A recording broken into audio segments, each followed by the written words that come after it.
ब्लडशॉट एक American super hero film है। First scene में एक सोल्जर दिखाया जाता है जिसका नाम मैरिन रे होता है। इसे हाथ में गन पकड़े हुए फाइटिंग करते हुए दिखाया जाता है और वो सब पर फायरिंग करके सबको मार रहा होता है। जैसे ही वो अंदर जाता है तो वो देखता है कि एक टेररिस्ट गन पॉइंट पर एक आदमी को लिए बैठा होता है। वो रे को देखकर कहता है कि अपनी गन को नीचे फेंक दो। उसके बाद रे कहता है कि तुम्हें क्या चाहिए, तो वो हेलीकॉप्टर की डिमांड करता है। इस पर रे कहता है अगर तुम्हें हेलीकॉप्टर चाहिए तो मुझे फोन करने दो। जैसे ही वो टेररिस्ट फोन की तरफ इशारा करता है तो मौका पाकर रे इस पर फायरिंग करके इसे मार देता है और वो आदमी जो गन पॉइंट पर था बच जाता है। नेक्स्ट सीन एविएंटो एयरबेस से शुरू होता है। बहुत से सोल्जर्स एयरक्राफ्ट और हेलीकॉप्टर से उतर रहे होते हैं, जहाँ मैरिन रे ऊंची आवाज में बोलता है कि कोई भी मिशन बहुत मुश्किल नहीं होता और ना ही कोई कुर्बानी बहुत अजीम होती है और सब ड्यूटी फर्स्ट की आवाज लगाते हैं। इसी तरह रे पास खड़ी अपनी वाइफ से मिलने चला जाता है। ये एक कामयाब रेस्क्यू ऑपरेशन होता है और ये अपनी वाइफ के साथ इटली में मुंबासा में चला जाता है जहां वो अपनी छुट्टियां गुजारते हैं। लेकिन अनलकीली वहां इनको किडनैप कर लिया जाता है मार्टिन एक्स की तरफ से। एक्चुअली मार्टिन एक्स मुंबासा के हॉस्टेज ऑपरेशन के बारे में मालूमात इकट्ठी करना चाहता है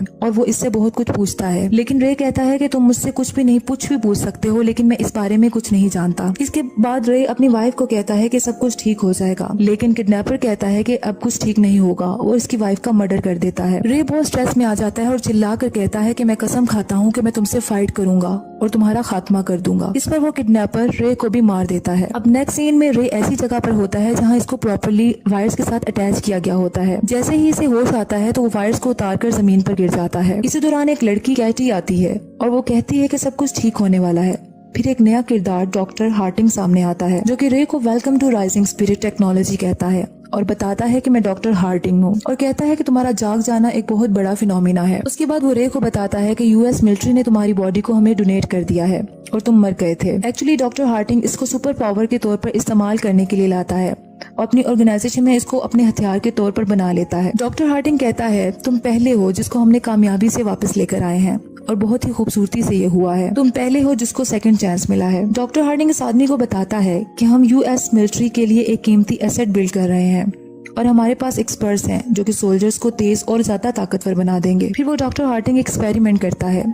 जैसे ही वो रे के हाथ पर जख्म लगाता है तो इसका जख्म बहुत जल्दी रिकवर हो जाता है। एक्चुअली ये बायोमैकेनिकल कंस्ट्रक्ट होता है जो कि बहुत तेजी से रिएक्ट किया जाता है। डॉक्टर हार्टिंग इसे बताता है कि ये टेक्नोलॉजी के जरिए बहुत से डैमेज टिश्यूज को फौरन ठीक कर लिया जाता है। इसके बाद कैटी कहती है कि तुम कौन हो ये तुम नहीं जान सकोगे क्योंकि तुम्हें क्लासिफाई कर लिया गया है। और डॉक्टर हार्टिंग कहता है वो तुम्हारा माजी था लेकिन ये तुम्हारा फ्यूचर है। फिर डॉक्टर हार्टिंग अपने बारे में बताता है कि मैं टेनिस प्लेयर था और चैंपियन था और 15 साल की उम्र में मुझे कैंसर हो गया था और मेरी बाजू को काट दिया गया। उसके बाद फिर वो अपनी बाजू रे को दिखाता है जो कि एक नई बाजू एक मैकेनिकल वे से लगा दी गई होती है और बहुत ताकतवर होती है। फिर इस तरह वो रे को ये भी बताता है कि अगर बहुत से सोल्जर्स अपनी बाजू खो देंगे तो हम उनके साथ एक नई बाजू लगा देंगे जो कि और ज्यादा ताकतवर होगी। इसके बाद वो अपने मुख्तलिफ पेशेंट से इसको मिलवाता है जिसमें जिमी भी होता है और बहुत सारे दूसरे भी पेशेंट्स होते हैं। इनमें से वो बताता है कि ये और ज्यादा ताकतवर हो गए हैं क्योंकि जिमी ने अपनी टांगे खो दी थी, उनको आर्टिफिशियल लेग्स लगा दी गई हैं। जबकि जो दूसरा इसका पार्टनर होता है वो अपनी आंखें खो देता है, जबकि वो कैमरास उसके ऊपर एडजस्ट कर दिए जाते हैं जिसकी वजह से इसका बिल्कुल जो एफिलिएशन होती है डायरेक्टली ऑप्टिक नर्व से मिल जाती है और वो हर चीज को देख सकता है। नेक्स्ट सीन में जब रे सो कर उठता है तो इसमें एक्स्ट्रा एनर्जी आ जाती है।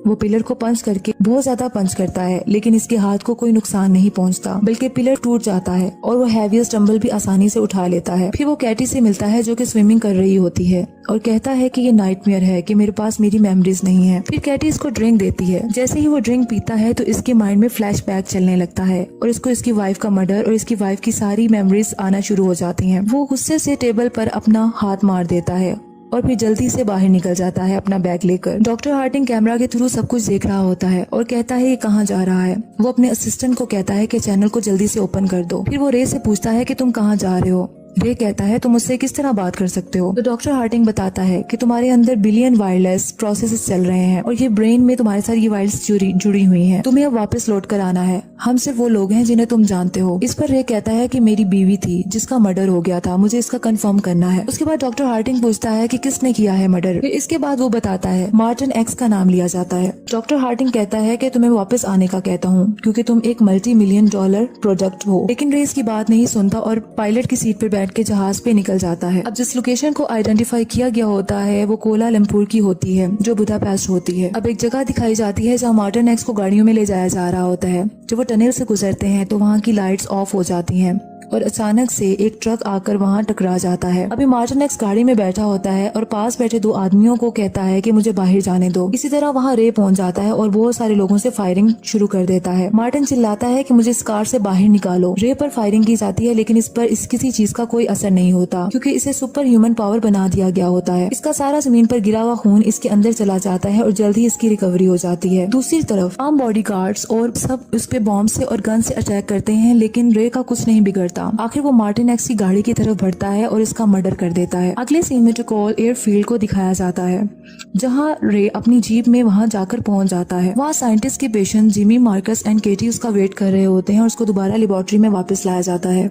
वो केटी को बताता है जिसने मेरी वाइफ का कत्ल किया था, मैंने इसे मार दिया है, मैंने अपना काम कर लिया है। और अब सब रे को लेकर ही प्रोग्रामिंग के लिए राइजिंग स्पिरिट में वापस ले आते हैं। लेबोरेटरी में रे के ऊपर फिर काम किया जाता है और इसकी मेमोरी को वाइप आउट भी किया जाता है। हकीकत में डॉक्टर हार्टिंग इसकी वाइफ की डेथ के मुतालिक फॉल्स मेमोरीज को डाल रहा होता है जो कि बहुत ही गलत मेमोरीज होती हैं जो इसकी प्रोग्रामिंग का हिस्सा बना दी जाती है क्योंकि राइजिंग स्पिरिट में राइवल्स को खत्म करने के लिए रे की मौजूदा मेमोरीज को खत्म कर दिया जाता है और उसको दोबारा रिप्रोग्राम किया जाता है। अब डॉक्टर हार्टिंग कैटी से बात करता है और वो कहती है कि हम इसकी मेमोरी को वाइप आउट करने जा रहे हैं। डॉक्टर हार्टिंग कहता है कि जो हमने किया है वो एक मकसद के तहत था, जिससे पता चलता है कि हार्टिंग रे को अपनी मर्जी से इस्तेमाल कर रहा होता है एक वेपन की तरह। अब हार्टिंग का अगला टारगेट निक बैरिस होता है जिसको रे के जरिए मरवाना होता है। जबकि सीन में केटी कहती है कि रे एक सोल्जर है लेकिन हार्टिंग कहता है ये एक डेड सोल्जर है जो ये डिजर्व करता है। अब रे की वाइफ गिना का किलर उसके माइंड में उसका नाम निक बैरिस को सेट कर दिया जाता है और इसका नेक्स्ट टारगेट बैरिस होता है। अब दोबारा रे गाड़ी लेकर निकल जाता है और डॉक्टर हार्टिंग अपनी प्लानिंग के मुताबिक दोबारा अपने वर्ड्स को रिपीट करता है, जैसा कि तुम कहाँ जा रहे हो, हम ही लोग हैं जो तुम्हें जानते हैं। फिर पूछा जाता है तुम किसके पीछे जा रहे हो, लेकिन इस बार बताया जाता है कि निक बैरिस के पीछे जा रहा हूँ। अब रे एयरक्राफ्ट के जरिए ईस्ट सुसेक्स इंग्लैंड में पहुंच जाता है जहाँ बैरिस होता है। बैरिस अपने ऑफिस में काम कर रहा होता है। इसी दौरान इसका प्रोग्रामर विल्किंस एक केस लेकर आता है जिसमें EMP बॉम्ब होता है। इस पर डॉक्टर हार्टिंग अपने कैमरा के थ्रू सब कुछ देख रहा होता है। ये सब पर अटैक करना शुरू कर देता है। थोड़ी देर में रे बैरिस के पास पहुंचता है और कहता है कि तुमने मेरी वाइफ का मर्डर किया है। इस पर बैरिस कहता है ये झूठ है जो तुम नहीं समझ रहे हो। रे जाने के लिए रे उसका मर्डर कर देता है और फिर बाहर चला जाता है और जाकर बेहोश हो जाता है। वो बेहोश हो जाता है तो उसको विगन्स जो इसका प्रोग्रामर था बैरिस का, वो उसको अंदर ले जाता है। डॉक्टर हार्टिंग की लैब में सिग्नल लॉस्ट का साइन आता है। जब रे को दोबारा होश आता है तो वो विगन्स पर अटैक करने लगता है तो विगन्स कहता है कि मैं फ्रेंडली हूँ। अभी रे ये सोच रहा होता है कि हमेशा इसकी वाइफ का मर्डर हमेशा डिफरेंट पर्सन ही क्यों बन जाता है। विगन्स इस पर हैरानगी दिखाता है। रे इसको बताता है कि मेरी बीवी का नाम गिना है। फिर अपने हाथ पर कट लगा लेता है और एक ग्लास में अपना ब्लड निकालकर विगन्स को दे देता है। विगन्स इस पर कहता है कि ये अमेजिंग है और कहता है कि तुम इंटायर प्रोग्रामेबल सिस्टम के तहत चल रहे हो और ये भी बताता है कि राइजिंग स्पिरिट ने तुम्हारे अंदर गलत मेमोरीज डाल दी हैं और तुम्हें एक किलिंग मशीन बना दिया है। इस पर ये कहता है कि ये प्रोग्राम ज्यादा अरसे तक नहीं चलेगा और फिर ये भी डिस्कवर कर लेता है कि इसकी वाइफ जिंदा है। नेक्स्ट सीन लंदन इंग्लैंड में दिखाया जाता है जहाँ रे अपनी वाइफ को तलाश करते हुए इसके घर तक पहुँच जाता है और इसे कहता है कि घर आ जाओ। इस पर गिना कहती है कि तुम्हें क्या हुआ है, ये तो सब कुछ सेटल हो गया था, अब मेरी एक फैमिली है। रे पूछता है कि आखिरी बार हम कब मिले थे, जिस पर इसकी वाइफ बताती है कि 5 साल पहले।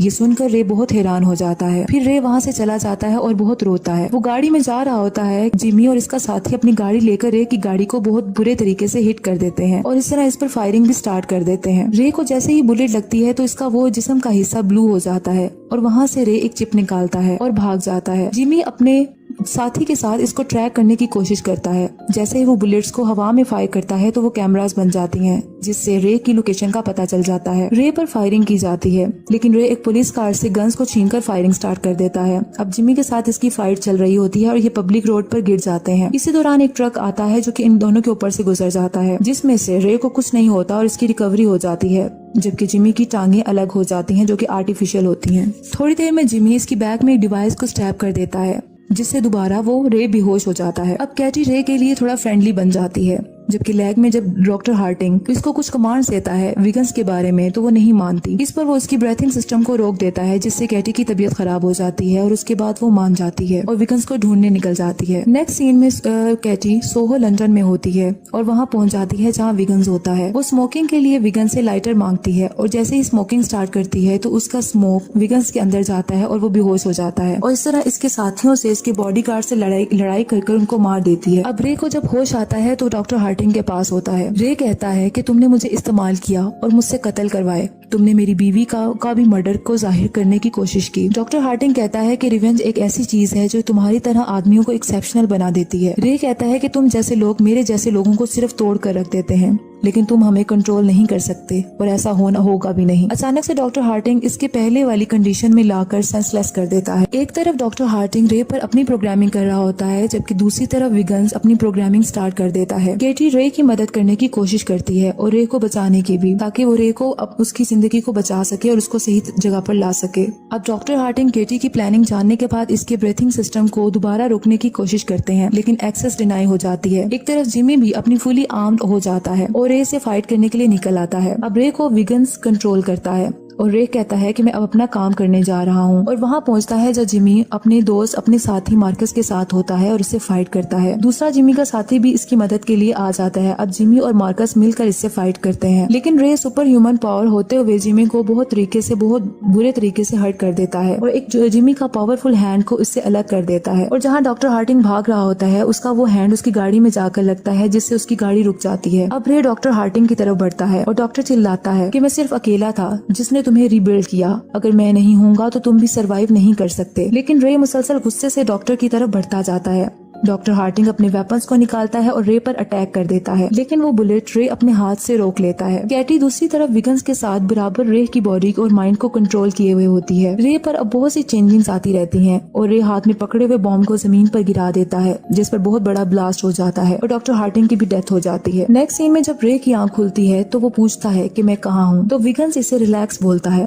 और पूछता है कि अब तुम कैसा फील कर रहे हो। इसके बाद कैटी बाहर बैठी होती है और वो रे विगन्स को थैंक यू बोलकर कैटी से बाहर मिलने चला जाता है।